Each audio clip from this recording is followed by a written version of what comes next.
What is going on, everybody? Welcome into a special edition of the Daily Energy News Beat Stand-Up here on this gorgeous Saturday, September 2nd, 2023. As always, I'm your humble correspondent, Michael Tanner, coming to you from an undisclosed location here in Dallas, Texas, joined by the executive producer of the show, the purveyor of the show, the director and publisher of the world's greatest website, EnergyNewsBeat.com, Stuart Turley. We are here bringing you our weekly recap in which we have our top segments for the week. And it's a wild week, Stu. You had a lot of good stuff for us.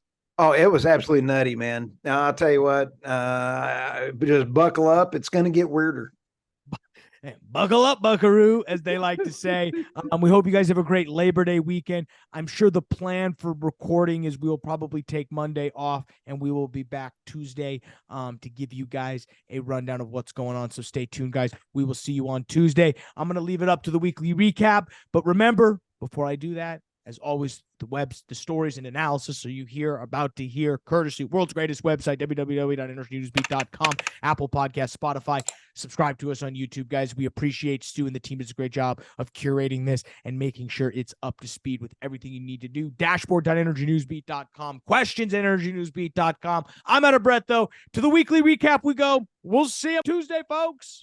Michael, I got three stories for BRICS and for our a little inside baseball on our successful podcast that we have is because of you, your diligence, your millennial outlook on life, and you and I fight. I mean, we discuss these stories.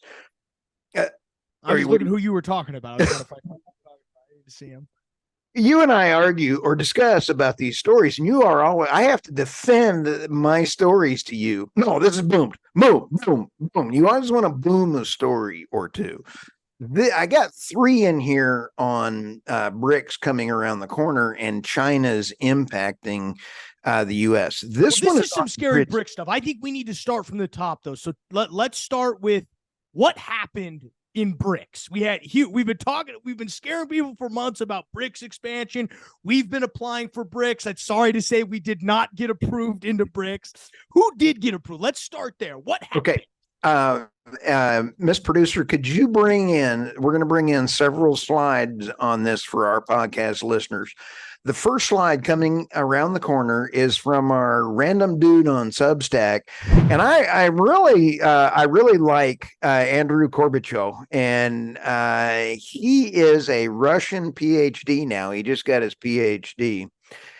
BRICS was originally Brazil, Russia, India, China, and South Africa. And in January 2024, they are going to be Argentina, Egypt, Ethiopia, Iran, Saudi Arabia, and the UAE are joining. These 11 countries have combined population of 37 billion people. Okay. 3.7 billion. Yeah, 37. Sorry. Thank you for fact checking me in real time. That's your Oklahoma State education there, folks.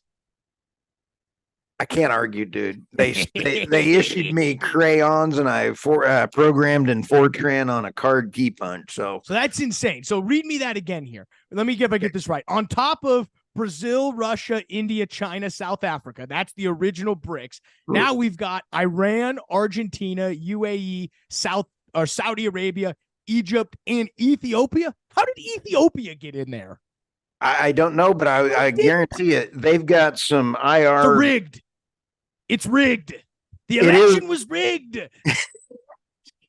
Okay, now listen, think about this. The other article is in there, and it is now the new composition control of 80% of the world oil production. This coincides with Andrew's article in many ways, but it documents how wild this is. Let me go back to Andrew's article here. I brought that in just as a particular moment. This is what I said in my publisher's note. Excellent overview of BRICS expansion. It is clear that the new members are a solidification of the BRICS Bank and the global financial model changing. The other geopolitical implications are significant.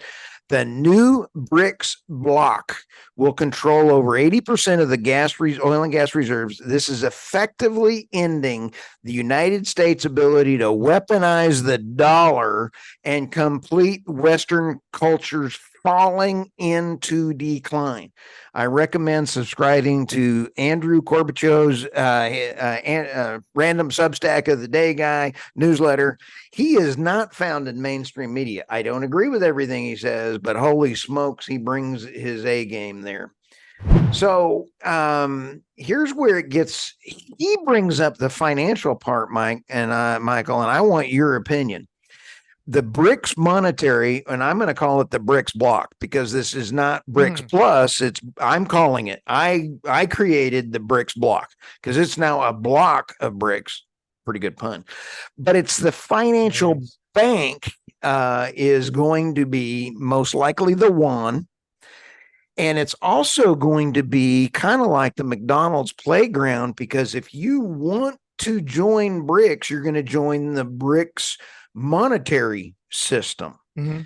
So it's like the entry into BRICS, you're going to join their monetary system. They also came out with a note and said, oh, by the way, we're not going to interfere with the US dollar as the global standard, but he documents in here that it's going to help accelerate the dollar to India's ruble, to Russia's ruble. I mean, it is absolutely going to eliminate the United States as a world bully. Absolutely. I think the most important part of all of this, first off, there's nothing funner than getting to watch Stu read his own writing, because you can just see him understand the errors that he's made in writing in the grammar, and he's trying to make the sentence make sense. So we'll go clean that up before everybody sees that. First off. Second off, you brought up the most important part, is that BRICS is going to control 80% of the world's oil production by January 2020. That's absolutely insane. I think the fallout from BRICS specifically is you talk about moving to the BRICS currency. I don't think the BRICS currency is really on the table yet. I think what's going to happen is exactly what you mentioned. They're going to shift to probably the yuan, maybe the ruble, maybe something then India transactions, but they are going to now, OPEC is essentially dead now. BRICS now probably becomes the major player when it comes to oil and gas.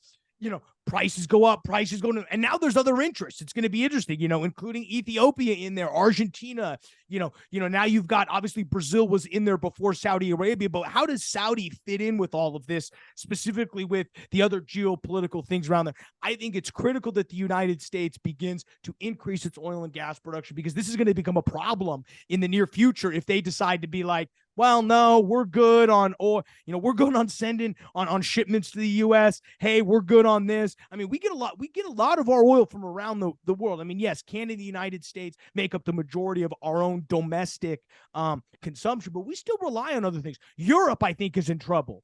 If I would be scared if I was sitting in Europe right now, thinking about how everybody around me is ganging up on me, and if Russia doesn't get me with the gas, now Saudi might get me with the oil.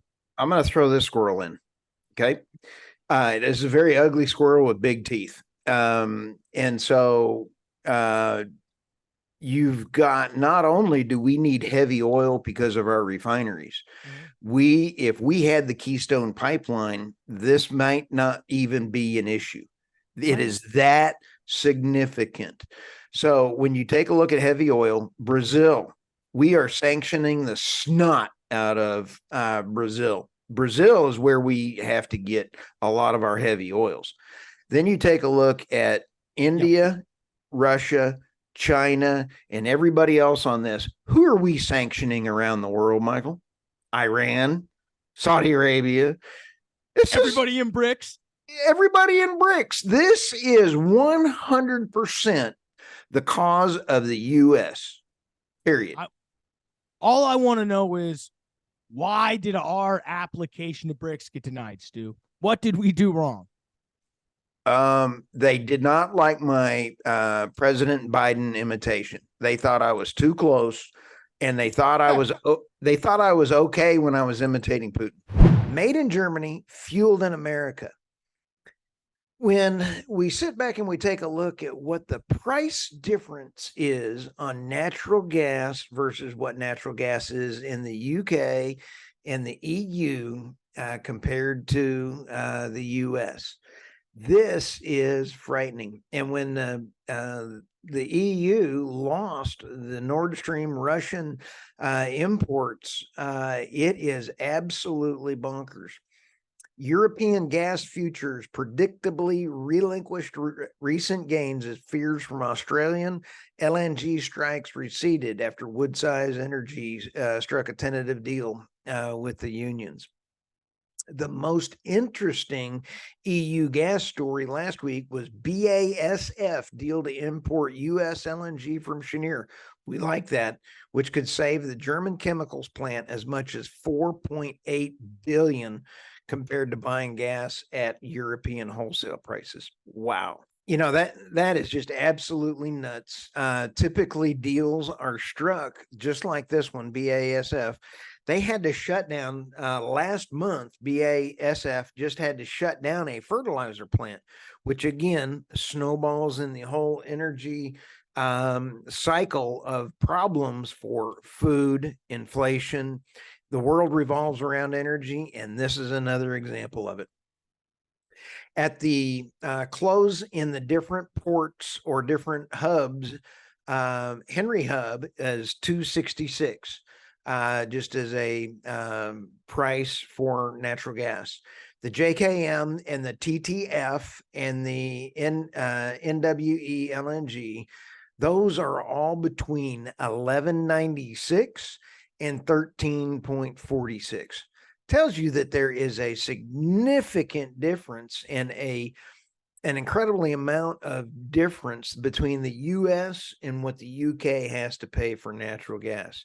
You got shipping fees, you got to transport it across the ocean, you got to degasify it, and then you got to get it into the pipes. It's expensive, but that price is nuts. Why doesn't the US really take advantage of it here? Don't know.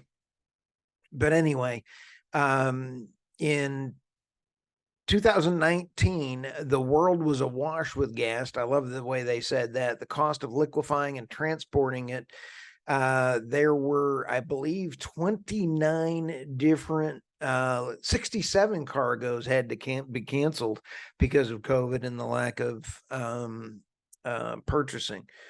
That's all changed. Geopolitical issues and sanctions all changed all of that.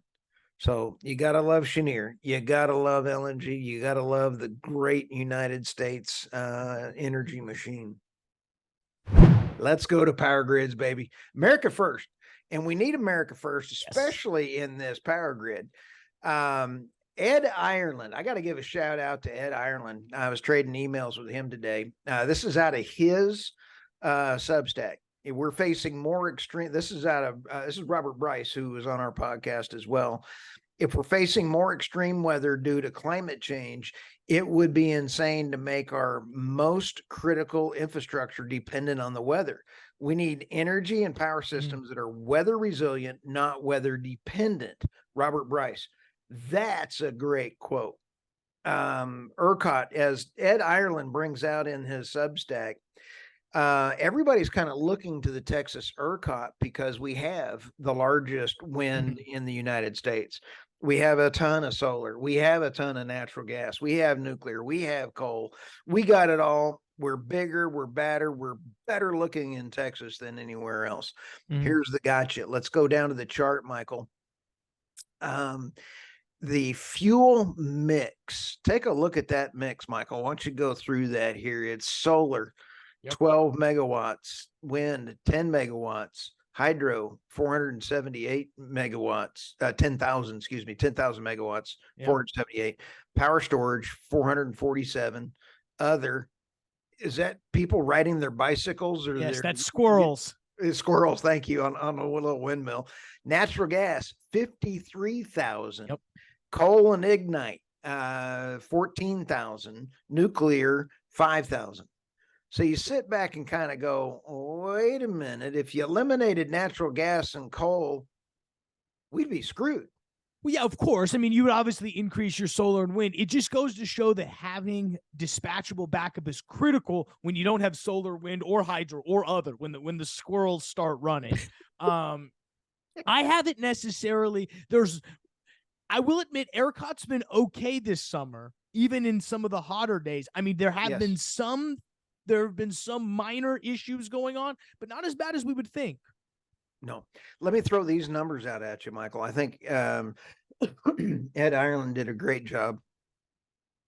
Total power generation across lower 48 states declined by 21% from the same period, but generation from natural gas climbed by over 10%. Whiting gas's lead is the main country. That's in the country. Mm-hmm. Power generation across the lower state declined by 22.1% on the renewables. So when you take a look at where we have gas, Marcellus and the Permian, man, we ought to take advantage of every drop we can. Yeah, no, we do.